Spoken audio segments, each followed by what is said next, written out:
Bonsoir à tous et merci de suivre le flash d'information sur RTI 2. Et pour ce mardi, pour notre rubrique du jour, le carton rouge pour le changement des mentalités. Elle nous conduit plutôt dans la commune d'Abobo à la rencontre des chauffeurs des taxis communaux de la ligne gendarmerie au quartier Avocatier, Habitat, Bessé et Oufouette-Boigny qui se démarquent des autres de par leur incivisme dans la commune d'Abobo. En effet, ces soi-disant chauffeurs refusent de faire le rond-point, créant ainsi un véritable embouteillage sur ce tronçon. Une situation que dénoncent les populations qui se sentent en danger. Un carton rouge signé Georgette Ido, Fofana, Kader Bachil et Fatima Ouattara que vous verrez à 19h30. À la veille de la commémoration de la fête de l'indépendance de la Côte d'Ivoire, les anciens ont encore de beaux souvenirs des éditions précédentes. Certains se souviennent de leur défilé, des événements sportifs, tandis que d'autres racontent l'atmosphère festive qui a prévalu dans différentes communautés au moment de cet événement historique. C'est un reportage de Bienvenue Kwao que vous verrez aussi à 19h30.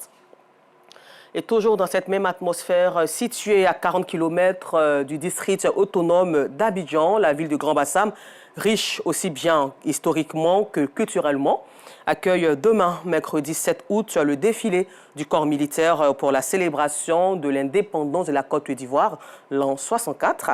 L'atmosphère est électrique, les rues se remplissent de couleurs nationales, orange, blanc et vert. Les habitants de tout âge et origine attendent avec impatience les festivités. Le témoignage de Bienvenue Kwao et Adam Akone à Grand-Bassam. Quand on dit indépendance, c'est pour nous. Le défilé fini, ça va, c'est le préfet, on mange et puis une danse. Bien sûr, je vais aller à la fête. C'est la fête de l'indépendance, la fête de la Côte d'Ivoire. On est heureux d'accueillir tout le monde. La ville de Grand-Bassam vibre au rythme des préparatifs. Notre ville de Grand-Bassam a été choisie pour l'indépendance. En tout cas, c'est une immense joie qui est dans mon cœur. Et je permets que cette indépendance soit marquée entre chacun de nous dans la ville de Grand-Bassam. Le défilé, l'ambiance, le concert, que ce jour-là soit une joie immense dans tous les habitants de Bassam. Et j'aimerais que chaque année, vraiment, que la ville de Bassam soit choisie pour l'indépendance de notre Côte d'Ivoire et que l'indépendance nous épanouit, soit une joie, soit une grande fête pour nous. Depuis l'aube, les marchés sont en effervescence. Les stands débordent de produits locaux et artisanaux.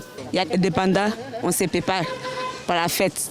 Quand il vient à Bassam, il faut qu'il voit quelque chose, souvenir de Bassam. Nous avons cette année aussi, que Dieu n'a qu'à faire les Kinés, n'a qu'à venir. Tous sont prêts pour la cérémonie. Personne ne veut manquer quelque chose. Il m'a défilé, il m'a regardé fête. Donc c'est le jour de repos. Les touristes ne sont pas en reste. Présents à Grand-Bassam pour les vacances, des événements spéciaux ou pour affaires, tous prévoient être de la partie pour le grand jour. Dans un premier temps, je voulais prendre le pouls de la fête d'indépendance qui sera le mercredi. Voilà, parce que c'est sur la rue de mon village, moi je suis à Boisseau. Il y a longtemps que je n'étais pas venu.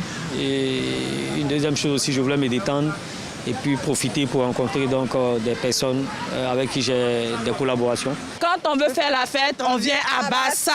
On sera présent, oui. Inch'Allah. La ville de Grand-Bassam se transforme peu à peu en un théâtre vivant où chaque habitant, chaque visiteur joue un rôle essentiel. Tous attendent avec impatience le grand moment, prêts à s'immerger dans une expérience unique qui va rester gravée dans les mémoires. Et dans un autre registre, au chapitre santé, chaque première semaine du mois d'août est célébrée la semaine mondiale de l'allaitement maternel. Une célébration initiée par l'Organisation mondiale de la santé, OMS, et l'UNICEF en partenariat avec plusieurs ministères et la société civile. L'objectif est encourager les femmes à privilégier le lait maternel. L'édition 2024 se tient sous le thème « Combler l'écart, soutien à l'allaitement maternel pour toutes ». Et c'est un reportage signé Georgette Ido Fofana que vous verrez aussi ce soir. Et puis nous terminons ce flash d'information au Mali où la communauté économique des États de l'Afrique de l'Ouest, CEDEAO, a condamné fermement les récentes attaques contre les membres des forces de défense et de sécurité maliennes à Tinzointine, dans le nord du pays, qui ont fait de nombreuses victimes parmi les forces maliennes. Voilà, c'est tout. Je vous donne rendez-vous à 19h30, toujours sur RTI 2, mais cette fois-ci pour le temps d'information complet.